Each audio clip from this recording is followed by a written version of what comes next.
There is nothing. Only warm primordial blackness. Your conscious ferments in it. No larger than a single grain of malt. You don't have to do anything anymore. Ever. Never, ever. Never, ever, ever, baby. An inordinate amount of time passes. It is utterly void of struggle. No ex-wives are contained within it.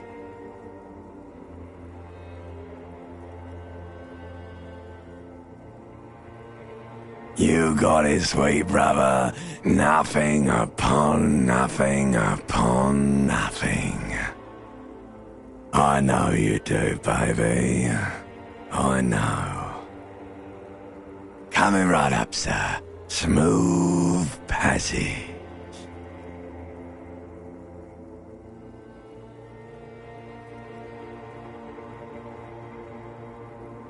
All right. Nothing town to fuck all borough.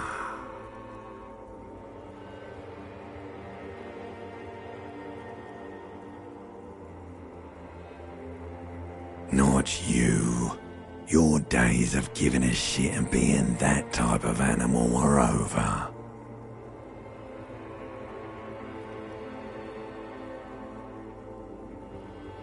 The song of death is sweet and endless.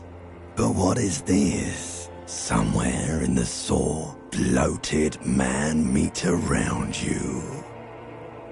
A sensation.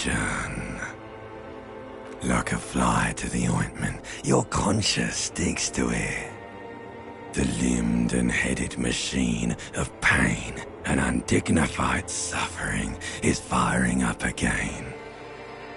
It wants to walk the desert, hurting, longing, dancing to disco music. The stench of liquor rises from your mouth, and with it, an ungodly headache.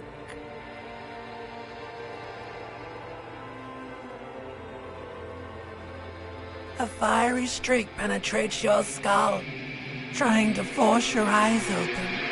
It's a sound, a clarion call from hell. Somehow, you know what it is. A caprice can name a motor carriage.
This fan has two chain pull switches. One ends in a tiny fan, the other in a light bulb. A truly horrific necktie has somehow attached itself to one of the blades.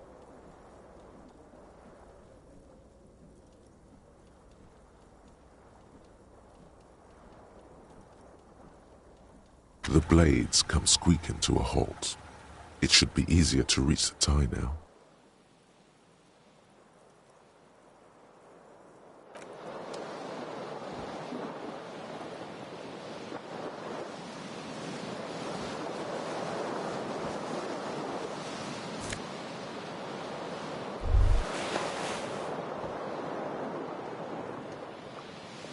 You hear a jingle.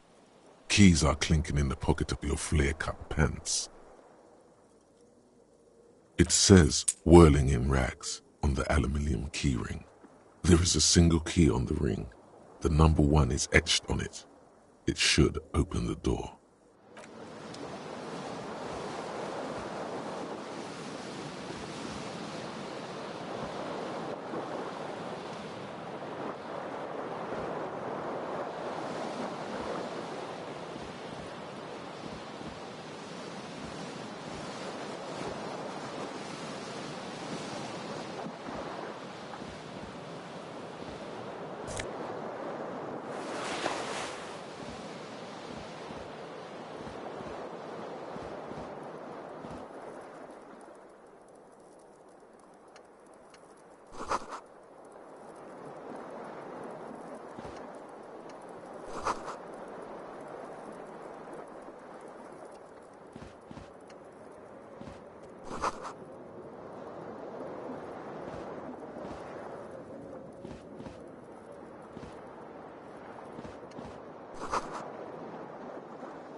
This fan has two chain pull switches.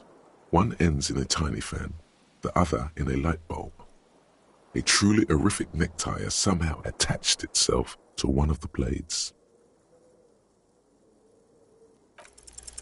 You reach out to grab the tie, but what's this? Diffuse, radiating chest pain. Doom comes over you. This is bad. Feels like sharp stones grinding in your chest and keeping you from moving for quite a long time. Still ongoing. Now is a good time to start worrying. Finally, the pressure recedes. You find yourself covered in cold sweat and trying not to move, hoping it will keep you from dying. A terrible mistake. Turn the lights off immediately. You can practically feel the photons burning a hole in your brain. The lights are off.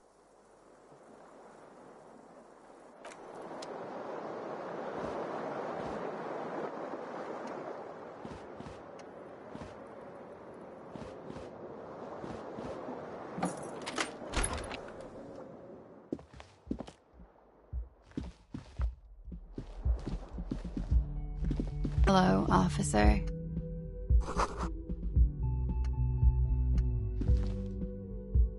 The young woman raises a cigarette to her lips. Her eyes are brown and her face is speckled with birthmarks. She can't be more than 28.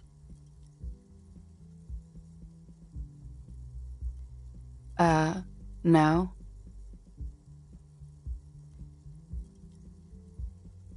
Because you're a police officer, sir.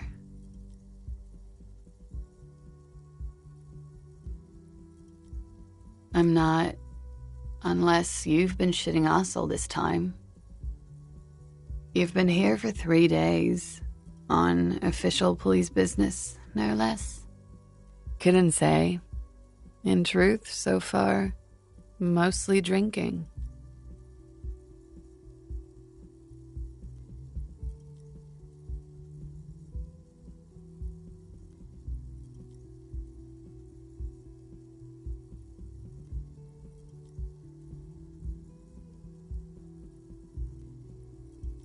Don't be so harsh on yourself.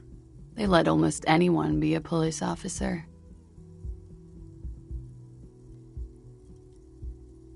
Of course. Be careful, officer. They don't like the police around here. Something stirs in you as she's about to go. Call it an instinct, a need. The need to ask questions. It's like you said the words 1,000,000 times before. She looks back at you, a light glinting off her eyes. Yes?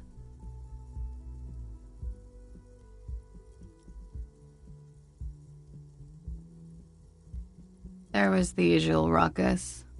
Loud disco music. I couldn't say. It's impossible to hear people speaking from over here. Oh, yes. Various artists. Ostentatious orchestration prime among them. Oh, that. Yeah. Whoa. The less said about OO, the better. OO were huge where I come from. I was very young then, of course. Like 7. Life gets hard, but we go on. It would appear so.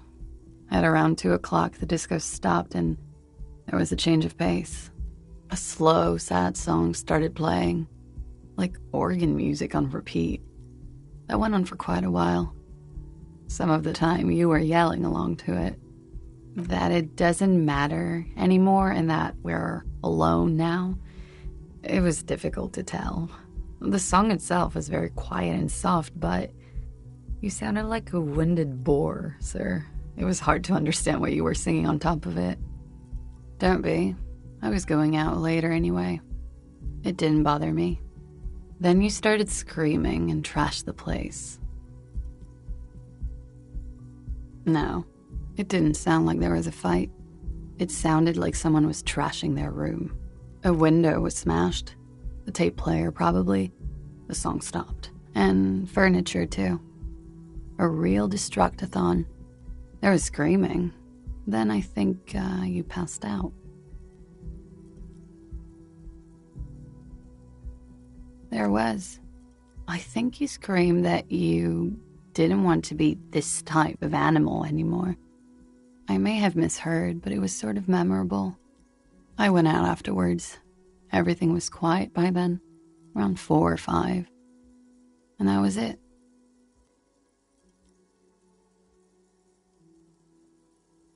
The dock workers are pretty cocky. They think they're police enough. At least here on the coast. I can't say about the rest of the city.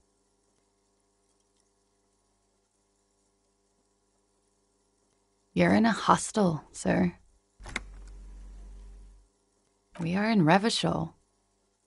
Revachol is the disgraced former capital of the world, divided into zones of control under foreign occupation. Half a century after a failed world revolution, she is central to our moment in time.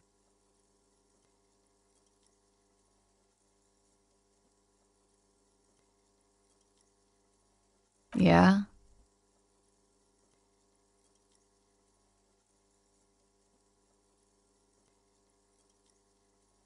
It's 51.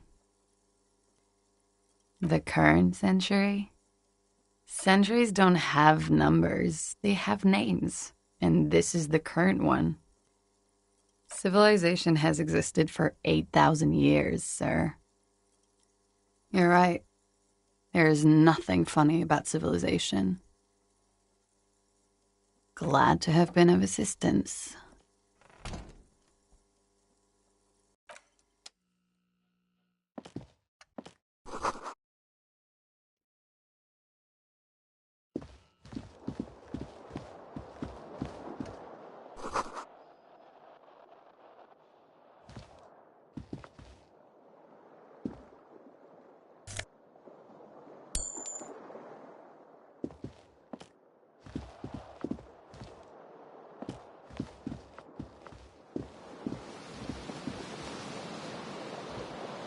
The window stands broken in its frame. Cold wind blows in. morning light hurts your eyes. It's hazy, but you see the ocean and some war-torn buildings.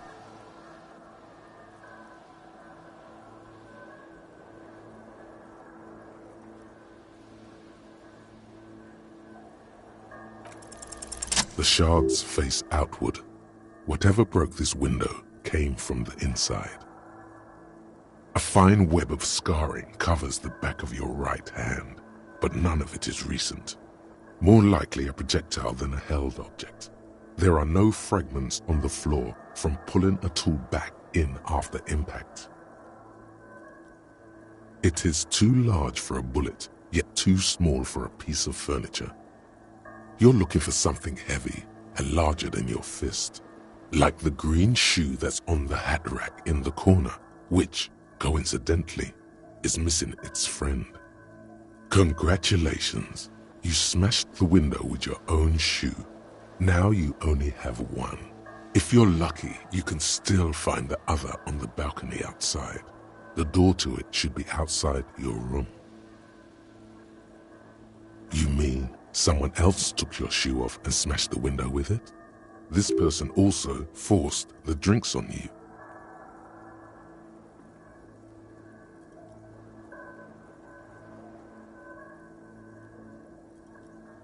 A cool wind gushes in. Your toes curl up from the cold.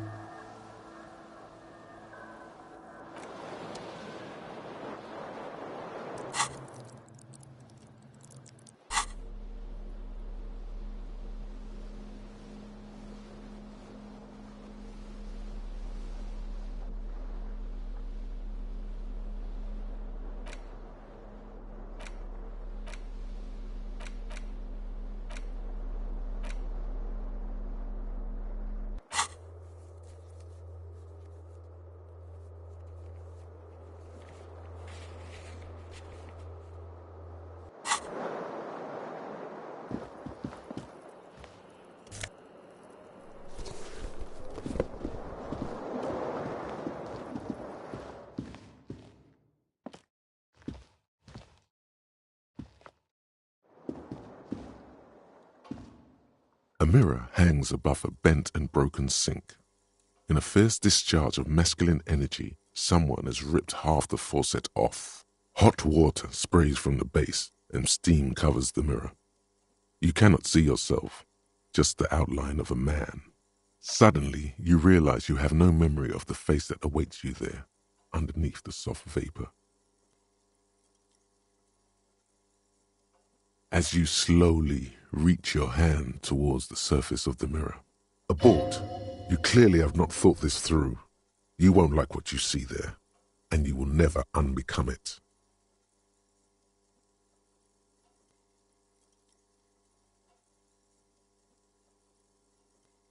Behold. You have no idea who this thing is, do you?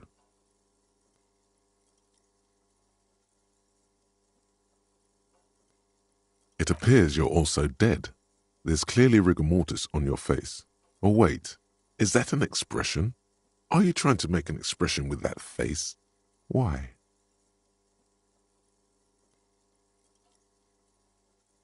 Please stop. It's horrible. You're scaring yourself. Oh my God. You can't stop.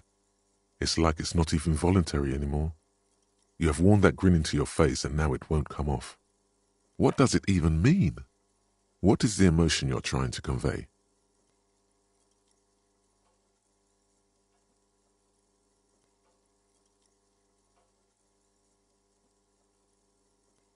You are correct.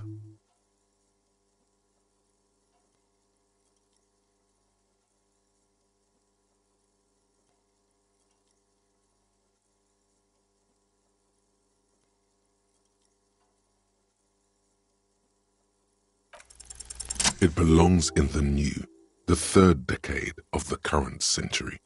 Enough time had passed from the failure of the revolution that, for a fleeting moment, free market economy seemed like the ultimate, uncontested way of life for our species. Things were good. It was smooth sailing. People made gold and champagne-tinted interiors and facades to suit the times, calling this the new style. But more importantly, disco happened. Forget about ostentatious orchestrations. For Revachol, your city, that meant only one thing. Guillaume le Million. If it doesn't rhyme, you're not pronouncing it right. Out of the dazzling swirl of disco music, in an open-air boîte de nuit, somewhere in Revachol West, Guillaume's blonde mane appeared on the screen. He sang some bullshit. Then he made the expression.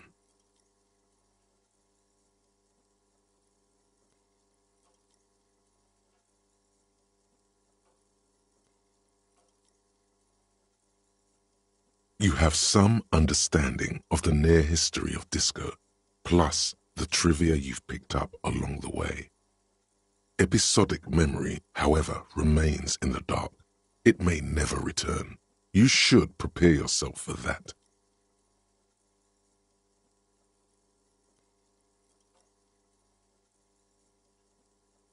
Everyone loved it. Maybe you thought some of the stardust would rub off on you. Maybe it did. Either way, it's all gone now. Only the grimace remains.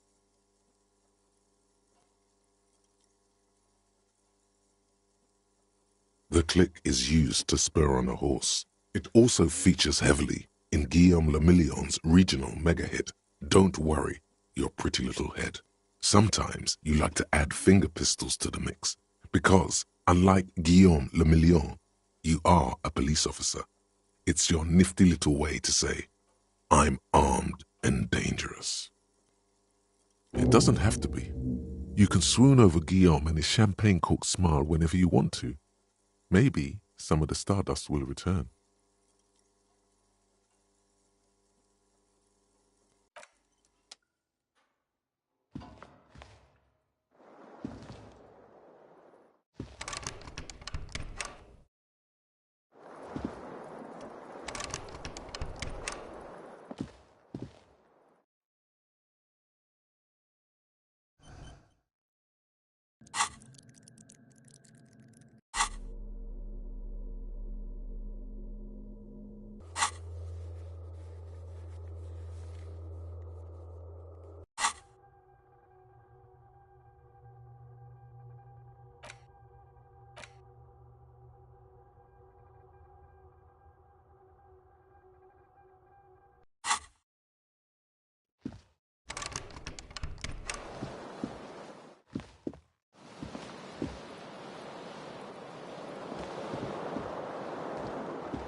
This fan has two chain pull switches.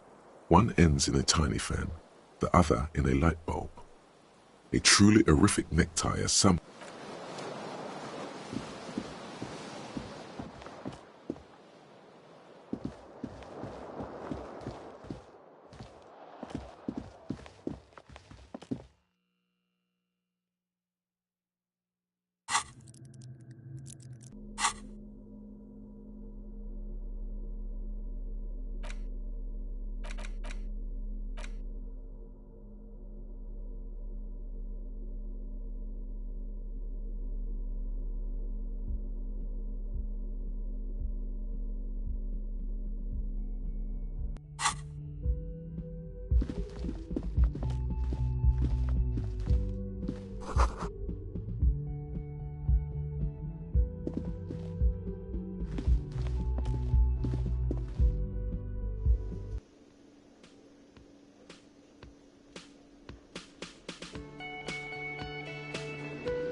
window stands broken in its frame.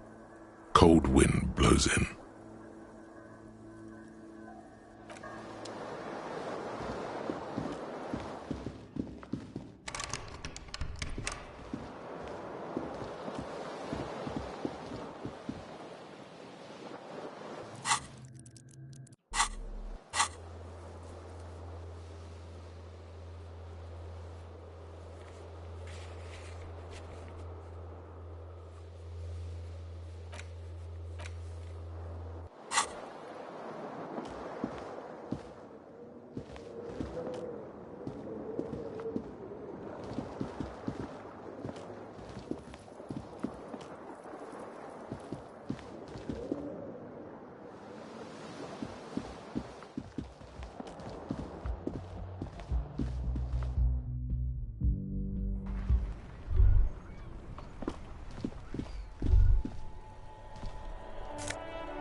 There they both are, two identical shoes, both copiously green and indiscriminately snakeskin, reunited on your feet, like two baby crocodiles. It's pretty clear a normal cop is not what you are. Good, they're balanced, comfy. Feels like the only good thing about you right now, truth be told.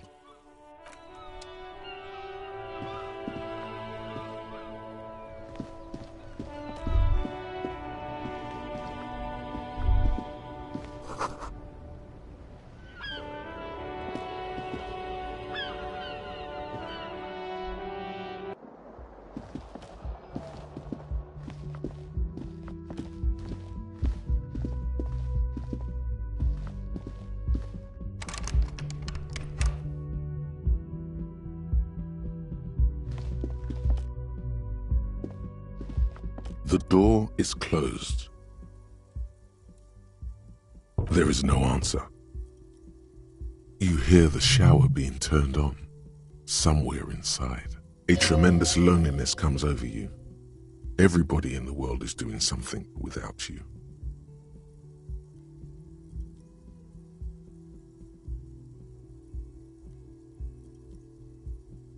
The door does not care.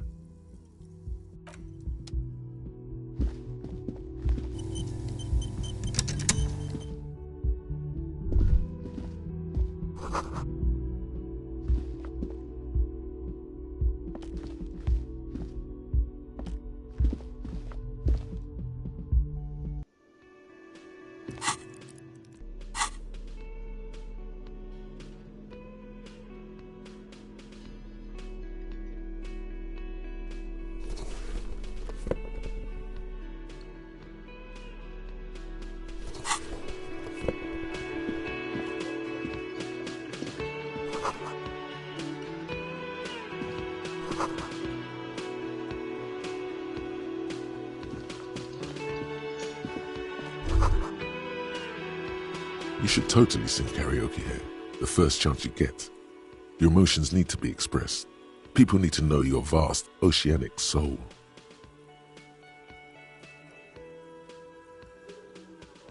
Of course, at this point, precise measurements of your soul can only be performed from the outside. It needs to be heard, through a PA system, by other people.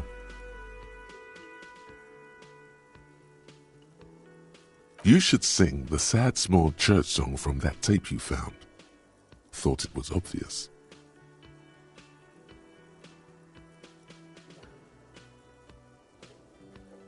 No, don't sing the happy song.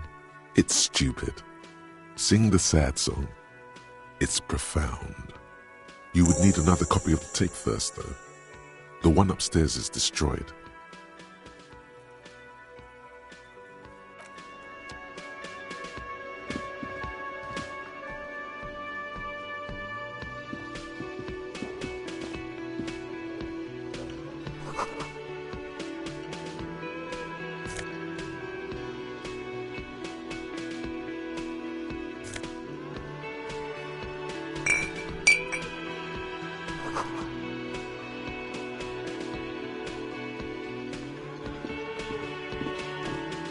man in his late 20s stands behind the counter, inspecting a stuffed seabird.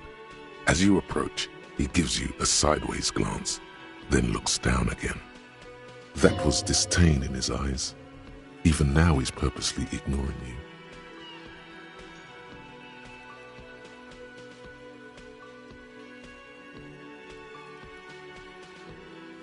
A competent work of taxidermy. The white and brown seabird lies among piles of coasters and drying mugs. One of its wings broken.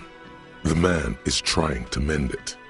Looks like the bird was ripped off the shield that was used to mount it, most likely on a wall. This is the Great Skua. The seabird is the symbol for the discovery of the Insulindian Isola, the part of the world you are in right now. Look, your buddy is over there. Why don't you go and talk to him, okay? He pretends not to hear you, concentrating on the bird instead. No, I'm not the bartender. I'm the cafeteria manager. He's very animated all of a sudden.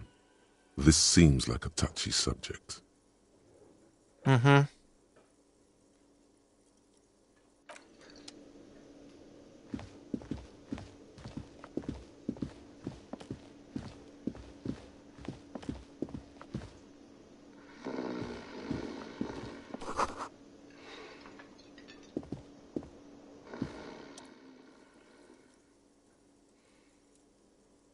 On the counter, rolled out of his open hand, you see a blister pack of headache medicine.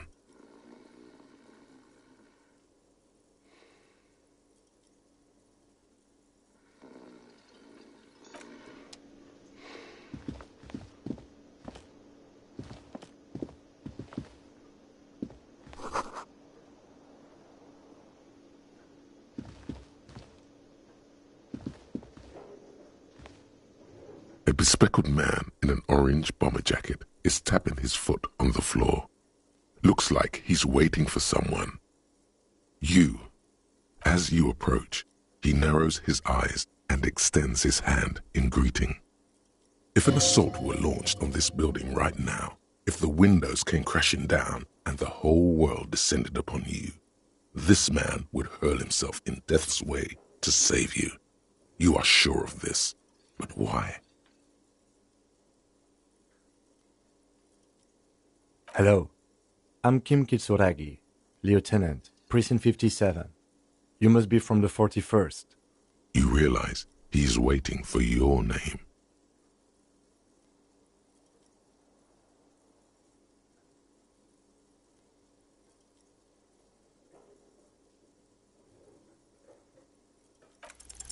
Concentration makes you squint your eyes. Your name should be deep gold and orange, like a forest fire looming on the horizon, but mixed with the stench of liquor rising from your breath.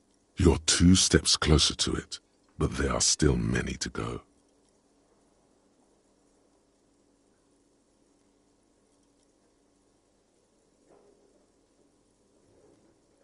Okay then. It looks like we had a little scheduling error on Sunday. Saturday too, actually. Have you had time to talk to the manager here? What he means is, he has been trying to meet up with you for 2 days, but you have been otherwise occupied.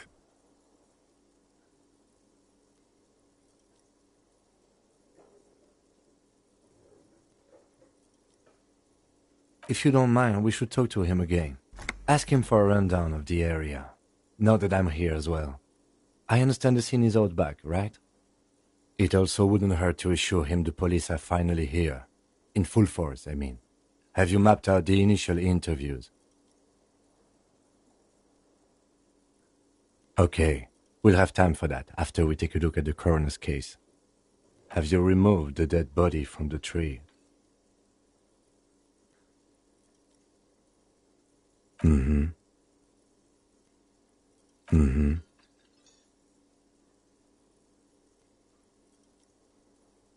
So, the body is still in the tree. This is the first time you detect a weariness in the lieutenant's voice. It is obvious he would have preferred for the body to no longer be in the tree. Where it has been hanging for 7 days straight. We should go there as soon as we are done talking to the owner.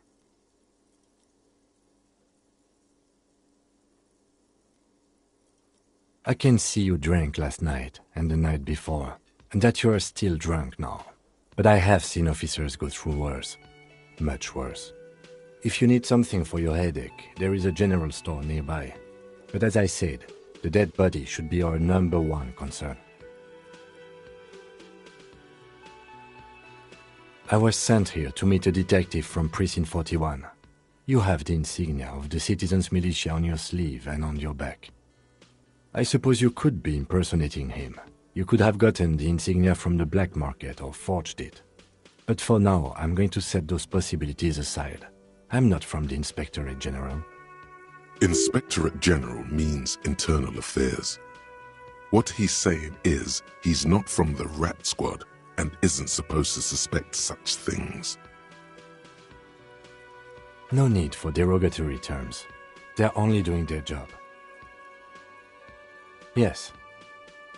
They're not just white rectangles. They bear a halogen watermark with the letters RCM and a pattern resembling the street grid of Revachol West.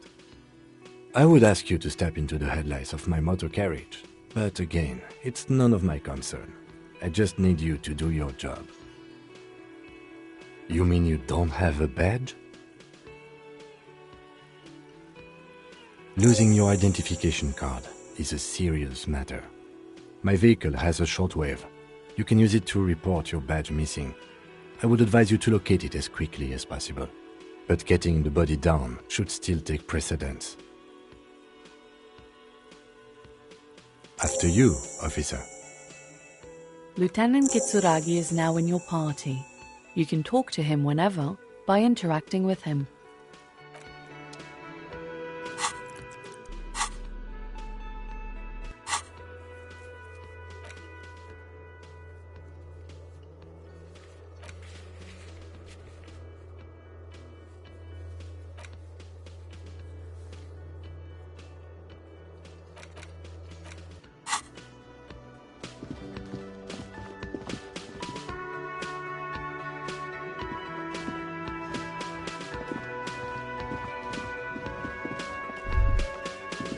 The man with the unimpressive beard notices you approaching. He drops the ledger he was holding and turns to the lieutenant. Mr. Gart, right? You're... Yes. I am Kim Kitsuragi from Precinct 57. This is an inter-district investigation, so joining me from Precinct 41...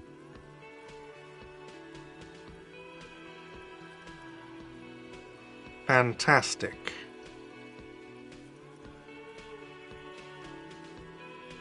Right. Now, I know it took us a while to arrive at the scene. It also took you a while to call us and report the dead body. It was you who placed the call, yes? No, I only just got here. It was probably Sylvie who called you. She usually works the bar here. I'm only temporarily taking over her duties. Do you have her number? As a matter of fact, I do. You said you just got here. From where? Are you a local? What, of Martinez? No. I live in Jamrock. I only sometimes come here to keep an eye on the place. This is just one of the many, many cafeterias I manage. But you still know your way around, yes? In case we need directions. Yes, I know where some things are, but as I said, I don't live here. I just used to work here. And I'm not going to start working here again, if that's what you think. I didn't imply that. Detective. He probably means this is where you step in and ask your questions. His face expresses profound doubt in your having this.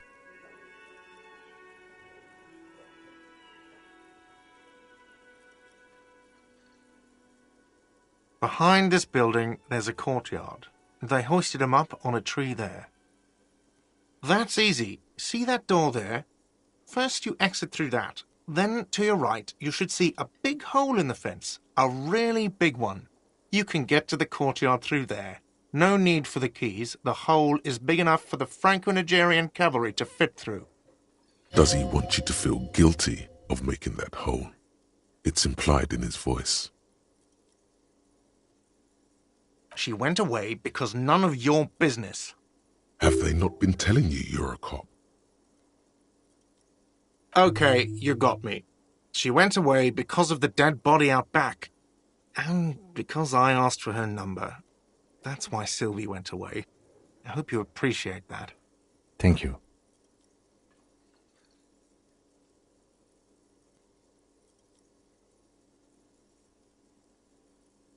I asked an employee out. She didn't want to come, but felt obliged to. It was a bad idea. Now, what is so goddamn fascinating about that for you? It's got nothing to do with the lynching.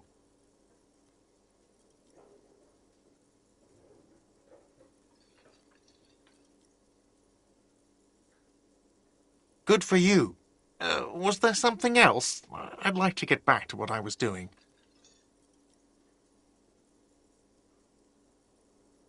Let's go. Not so fast. You owe me 130 real.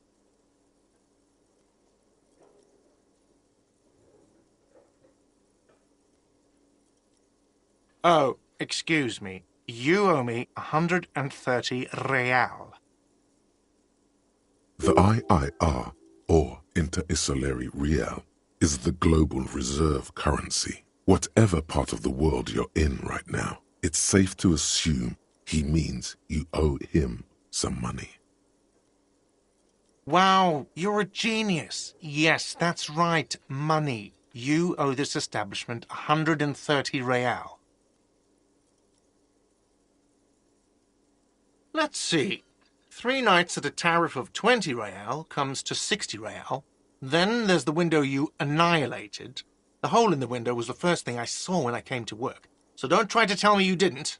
That will be 40 real in damages. Another thing you've annihilated is half the bar. You've run a tab of 30 real. Actually more, but we'll round it down to 30 for your hard work maintaining the stability and order of Revachol. That's 60 plus 40 plus 30 equals 130 real. And yes, real is still money. What are you, a philosopher? Money is what grown-up people use to pay for things. Things like this hostel room or 8 bottles of potent blend and 9 packs of Royal Extra. We use it for everything, really.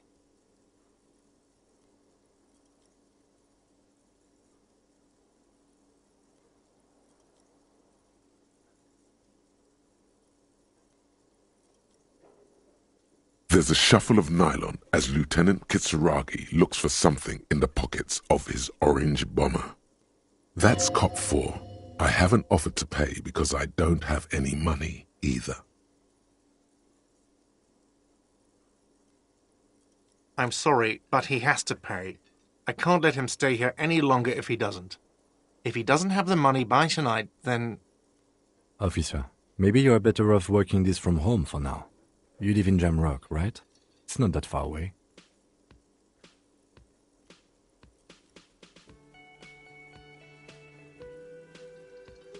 Officer, you really need to take this up with your station. I have a shortwave radio in my car. Call them, ask for assistance. We have to get this investigation started now. Good luck.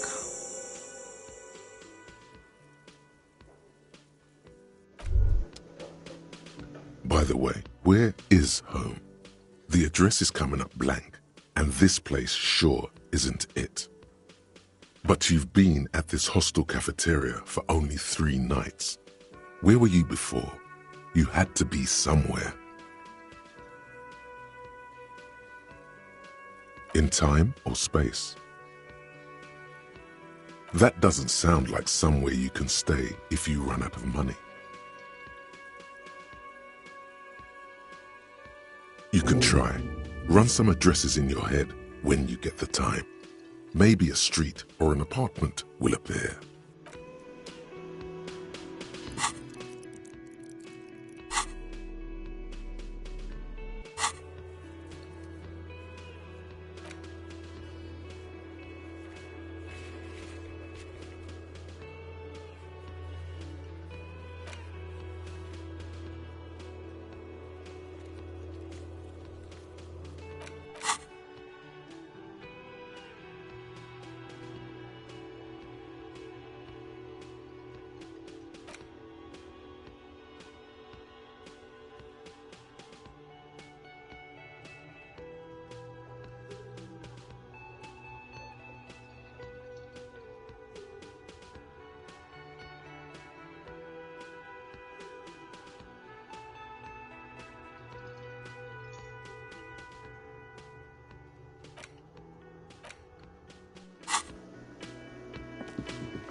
Hello, sweetie.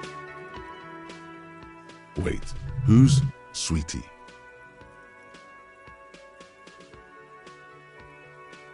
You're a handsome man, officer, with your mustache and your chiseled jaw and that silly dimple on your chin.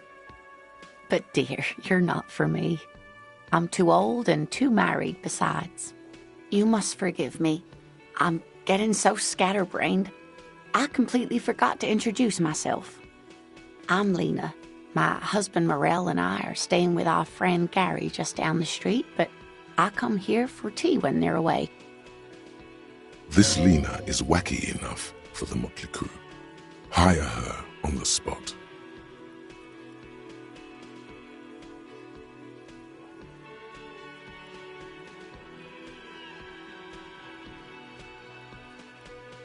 Whatever do you mean? Sequence killers? Oh my. But I think you already have a partner, sweetie. A partner who needs you to help him get a corpse down from a tree. It seems to me that you lucked out with your partner. He has the look of an upstanding officer of the law. Someone you can lean on, and sweetie, you are looking unsteady. Yes, officer. You look rather dazed. Like a stunned fox. But surely things can't be that bad. Oh my. You know where we are, right?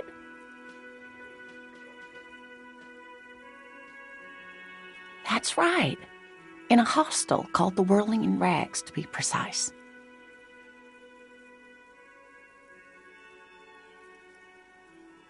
How would I even begin to tell you? Revachol is the most beautiful city in the world. We're fortunate to be here, you and I. I haven't seen very many other cities personally, but everyone says so. Revachol is a rare jewel. This city used to rule the world, though it has seen better days. Speaking of history, you know what year it is, yes? That's right, dear. How splendid. Here, take this pen. Knowledge should always be rewarded. Her relief is palpable. She was getting pretty worried about you there, but now she relaxes her shoulders. I can tell that this is taxing for you, so I'll just ask one more question. What regime are we living under? What mode of government?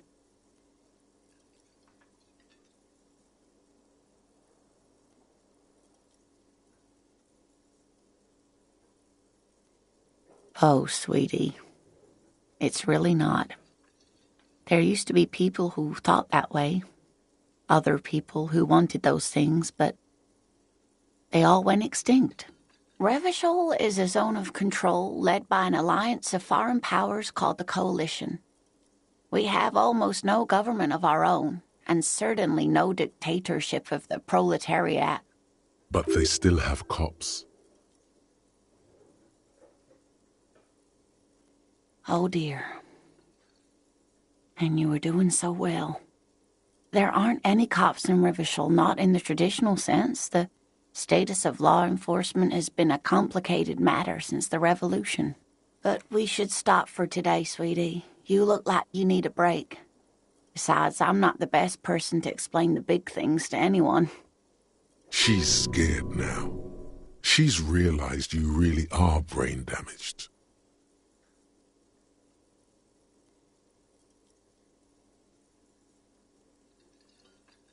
You were doing quite well up until the end, dear. It does look like you're having trouble remembering things. History and places. Remembering reality in a word. It's very odd. A sigh. The lieutenant buries his nose in his notebook. But maybe a fresh set of eyes is what the world needs. And while I'm no doctor, such bouts of amnesia are often temporary, so I wouldn't worry too much. Someone more educated in sweeping matters. Maybe you should ask. No. I'm not an encyclopedia. I won't be a guide either. I'm a detective. Of course. Then I don't know. Someone rich, maybe? Wealthy people are educated. Though I don't know where you would find a wealthy person in Martinez.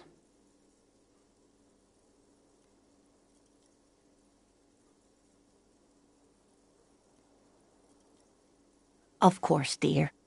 Good luck with your case.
The corpse looks at you with bulging white eyes.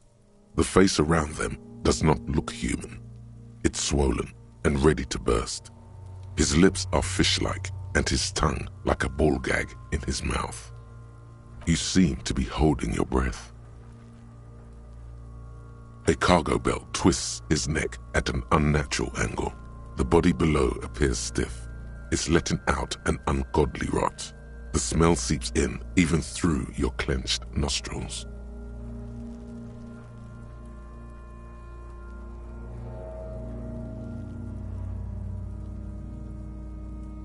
Active decay. It's okay to throw up, officer. No one is judging. He's about to blow! Cock's gonna blow, Kuno!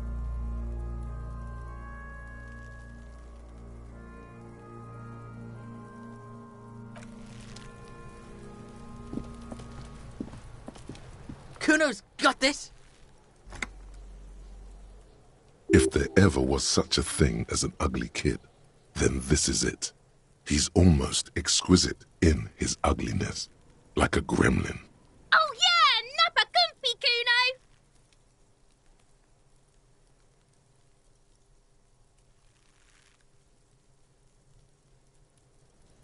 Can't talk, pig! Shit's coming up strong! Throwing rocks! Shit coming up strong. That sounds good. Joyous. You should hang out with this kid and see what that juicy shit is all about. I mean drugs. The kid's on drugs. Yeah, Kuno! Ride the lightning, Kuno! Kuno's riding it, see? The rake, Kuno! You should throw the rake at him, Kuno! The fuck does Kuno know what a rake is? Kuno's not a gardener.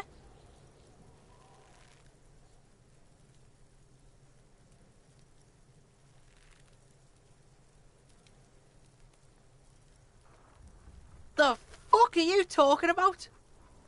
He's calling us Kuno! He says we're fucking each other!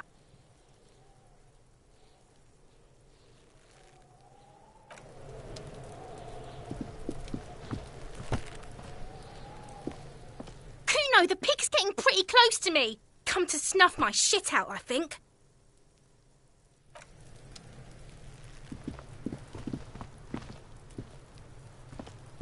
This trash container is locked. The sliding lid has a padlock that says, whirling in rags. The body is downwind from here. Maybe you prefer the smell of garbage to the smell of death. We could try using a pry bar. There's one in my motor carriage, or we could ask for a key from the manager of the Whirling in Rags. He probably has one. He might also have information. This is better than the pry bar idea.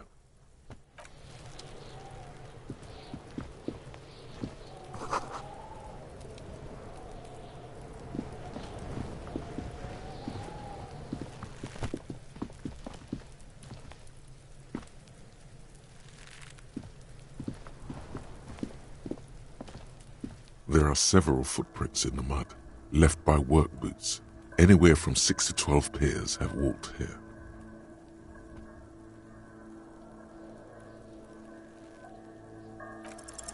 Maybe more than 12. No, 8 pairs of boots have shuffled back and forth in the mud. 1. Standard work boot, steel reinforced toes, number 46. 2. Standard work boot, steel reinforced toes, number 44. 3. Hobnailed work boot, steel reinforced toes, number 43. 4. Standard work boot, number 45 or 46? You don't know. It's a miracle you can tell the prints apart as it is. The cold must have preserved them. 5. Another standard work boot, steel reinforced toes, number 44. 6. An aberration, light as air, even pace, same make of boot, but number 41. Impossible to tell. Could also have been an adolescent. The gait is undeveloped. You're not bad. It's as if the whole world darkens. Everything else has a thin film of unimportance on it, and the tracks burn in the middle of it, in a strange, beautiful way. 7. The glowing outline of a standard work boot, number 46, but the imprints are twice as deep as the others. The weight exceeds 200 kilograms. 8. And yet another standard work boot, number 44. There's an aberration in the pattern of the sole, however. The right sole is smoother, more worn. How many? I was pretty off then. I counted 20. I never got the hang of it. Hyperopia. Do you see anything out of the ordinary?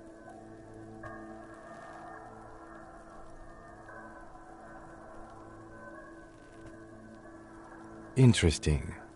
Let's name it the odd soul. Someone operating a workbench with a pedal? Like a joiner at the harbor? Or maybe a drummer? He regrets it the moment he says it. I don't know why I said that. We are not looking for a drummer. We are looking for a group of dock workers. Perhaps it could be a driver. A driver would wear out their right shoe before the left. The accelerator is on the right.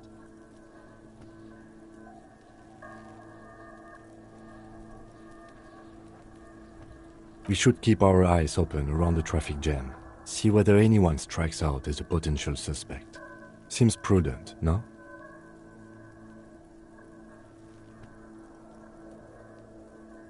Mm-hmm.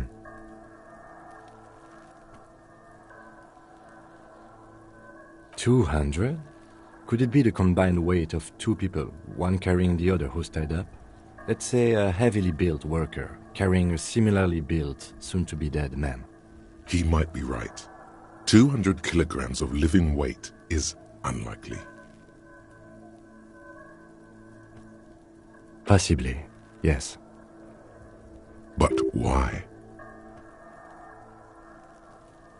Yes, they could have used a makeshift stretcher or just march him up to the gallows.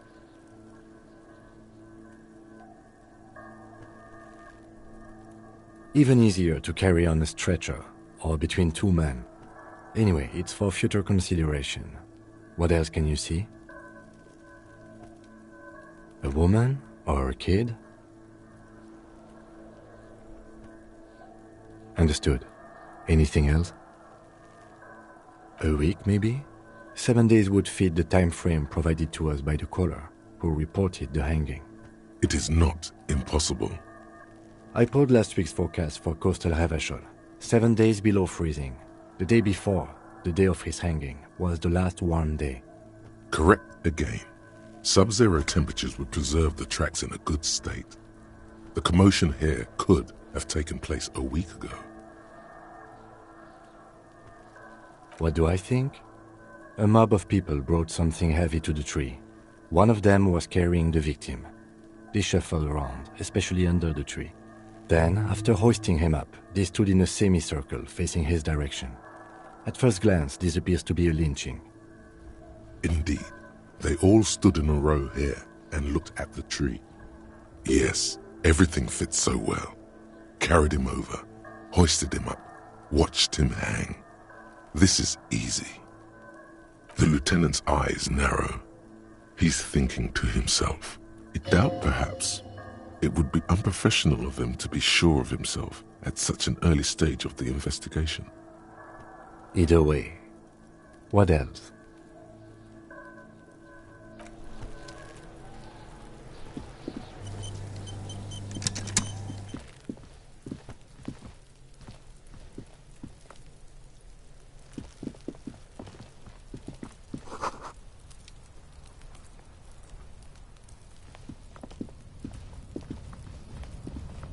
An inconspicuous pile of the roofing material, Eternite.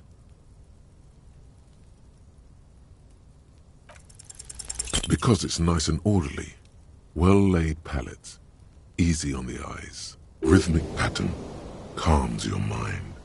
Mammals like this stuff.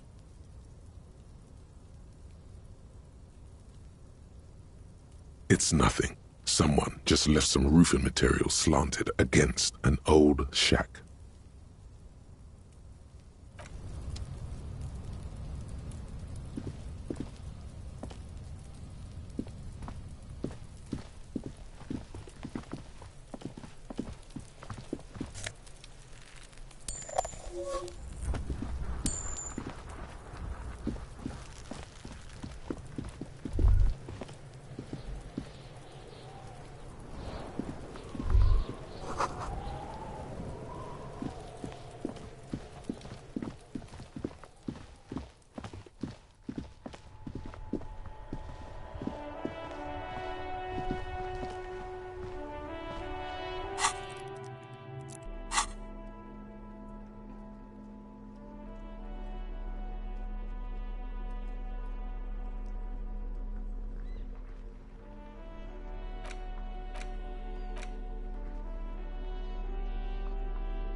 There he still is, looking right through you with his white eyes. The body below is entirely dedicated to that corpse smell.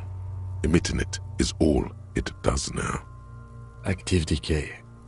It's okay to throw. He's about to blow! Cop's gonna blow, Kuno! Active decay. He's about to blow! Cop's...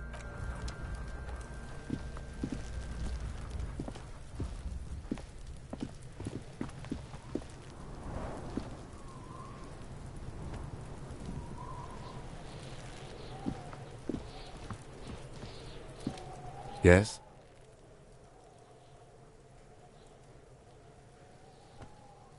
Me?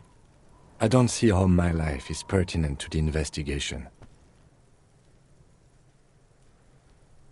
That's a fair point. All right, for the good of the investigation, what do you want to know?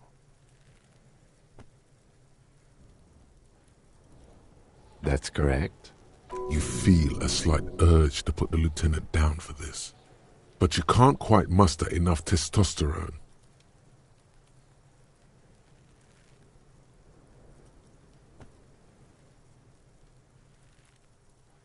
I guess you don't need glasses, then.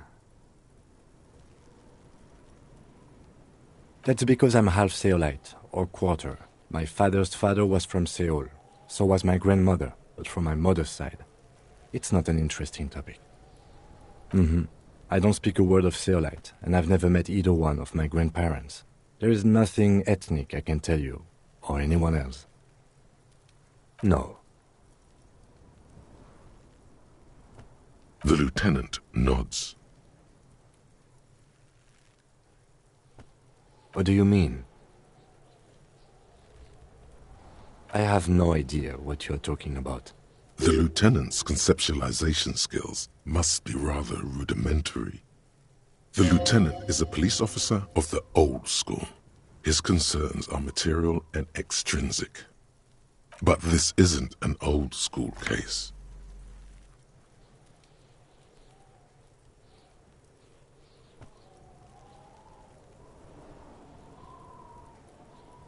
So what? That makes you the new school? God spare us. For real detective work, nothing beats a good notebook by your side. The lieutenant produces his small blue notebook and idly thumbs through a few pages. That's where his conversations with himself take place. We all have our different mediums. His is written. Good. Let's change the subject. What do you want to know?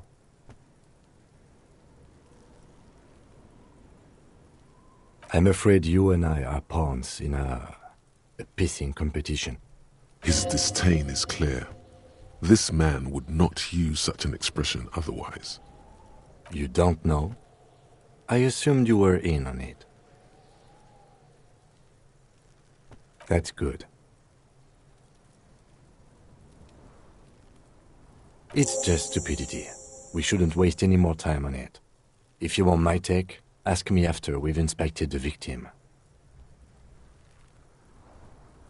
Was there anything else you wanted to know about the case? Maybe you can tell me what you do know to help me narrow it down a bit. Do you want me to brief you? 3 days ago, the RCM Emergencies Desk received a report about a security guard who was found hanged in Martinez. An anonymous caller said there was a dead body behind the Whirling in Rags hostel cafeteria. The cadaver had been there for 4 days. No one had come to investigate. During that time, the victim had been stripped of his belongings. The caller did not identify him, but used the word lynching. There is an ongoing labor dispute between the local dock workers and the logistics company Wild Pines. I was told we should approach the death as part of this dispute. A security guard or worker of some sort hired by Wild Pines. This was just hearsay from Martinez, of course. We need to find out the truth. They didn't identify themselves in any way. The tone was muffled using a device of some sort. The desk could identify neither the caller's age nor sex. There's a strong prejudice against involving the RCM in what's seen as union matters. The dock workers' union is the de facto police in Martinez. Now it appears they've started executing too. We cannot allow that.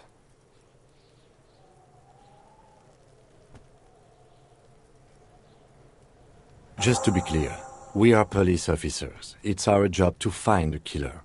That's the case. Uncover and arrest the killer. No, it's not a particularly mysterious case. The deceased is a security guard for a corporation involved in a labor dispute. It doesn't take a DeLorean polymath to put the pieces together. I just don't see the case getting more mysterious than that.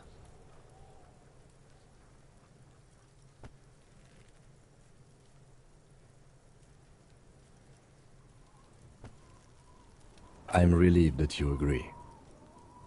He is glad and surprised to see an officer who can appreciate the less than spectacular. Do you know the feeling when you've begun filling in a crossword, but some of your answers don't quite seem to fit? That's the feeling I have right now, for some reason. It will turn into quite the puzzle yet, I'm afraid. Good.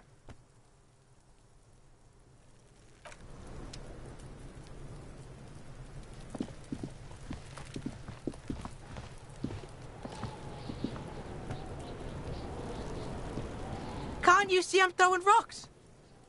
We shouldn't do anything. I don't tempt such forces. You will see. The language these kids are using, pure unfettered id. There will be no reasoning with those creatures. All right, entertain the Kuno. Show me what you got. What you got there? What you got, huh? Show me what you got. Right, Pig. This is where Kuno plays with his little wooden choo-choo. What do you want with it? Look at that fucking shit! You're trying to get Kuno killed! Fuck does Kuno know? Kuno's not a fucking acrobat. The lieutenant takes a quick note in his notebook. It's a trap, Kuno! Don't climb it, Kuno!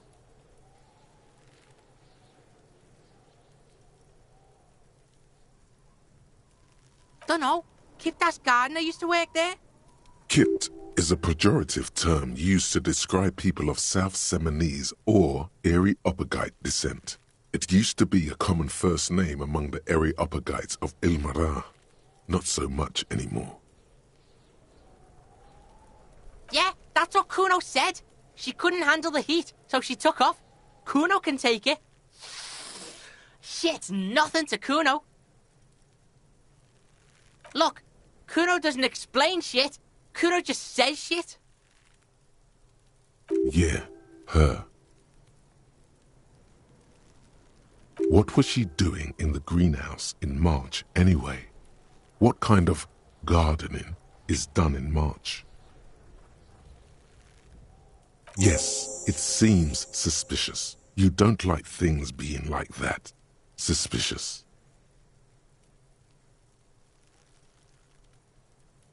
That's just some shit roofing gimps left behind, lazy dinks.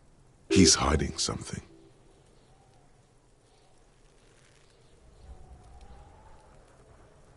Pig, if Kuno was hiding something, it would be hidden. But it is not hidden, is it, sire? You picked up on it. You should examine the pile of roofing material again. Don't be wondering about Kuno's shit, Pig. Yes, absolutely. Why the fuck are you telling this shit to Kuno? Yeah, whatever. Kuno doesn't give a shit. Shitload, Pig. What's your question? Don't tell the pig shit, Kuno! Pig's choking! He's totally choking! If I were to want to waste my time, which I do not, I would ask them who he is, how he got there, and the usual. The usual being, have you seen anything out of the ordinary? Or have you seen anything suspicious? Kuno's fuck gimp. Kuno uses the fuck gimp for target practice. He's trying to hide the fact that he doesn't know. Kuno knows all kinds of shit. Kuno's not a snitch, that's all. Trying to make the Kuno sing into the popo phone. Just a couple of pigs sniffing around in the dirt. That seems pretty fucking suspicious to Kuno. Yeah, you tell the faggoty, Kuno! Looks like you're a fagari now, whatever that means. The suspicious question doesn't really work in antagonistic situations. You're testing Kuno's patience here. Get lost,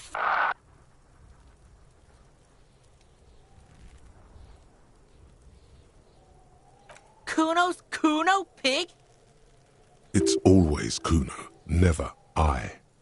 Clearly the kid's using the third-person perspective as a shield. Yeah, Kuno's in a fucking gang. In a bang gang. Kuno bangs for Magie, bangs for Mazda, bangs for Revachol. He lays the names out there with pride and precision, like cards on a table. Right when he's getting distracted, there's a malevolent hiss behind the fence. Watch out, Kuno! He's trying to fiddle you! He's gonna put his hands on you! Help! Pig's got Kuno! Help! Rape!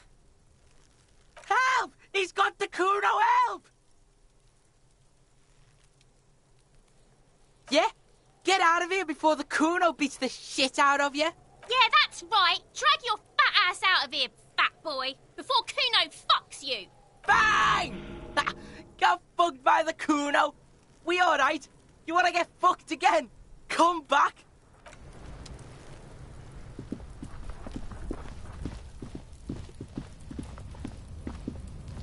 An inconspicuous pile of the roofing material, Eternite. Because there's a secret door hidden behind the panels of Eternite.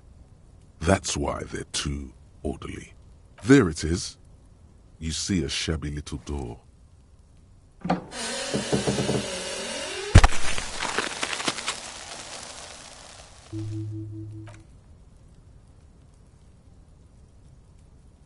What is this, then? A tool shed? Let's investigate.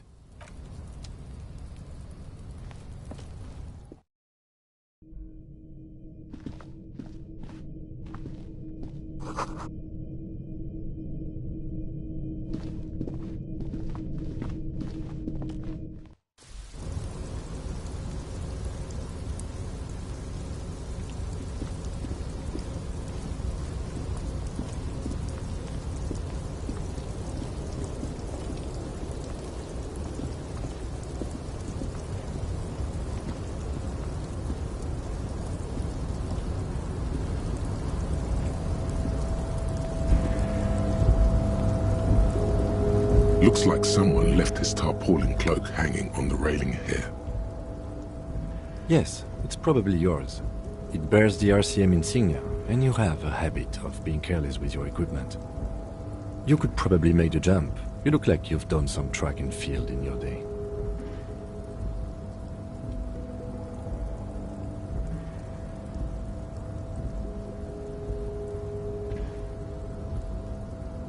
The wind is aggressive up here. The lieutenant looks at the enormous crane towering in the distance over the container yard. The look in his eyes is a mix of the engineer-like interest and the wonder of a 6-year-old seeing a horse for the first time. His eyes trace the crane's contour as if trying to memorize its majestic shape. Then he notices your gaze. Yes. We were in the middle of something. Your clock.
Be still, my beating heart.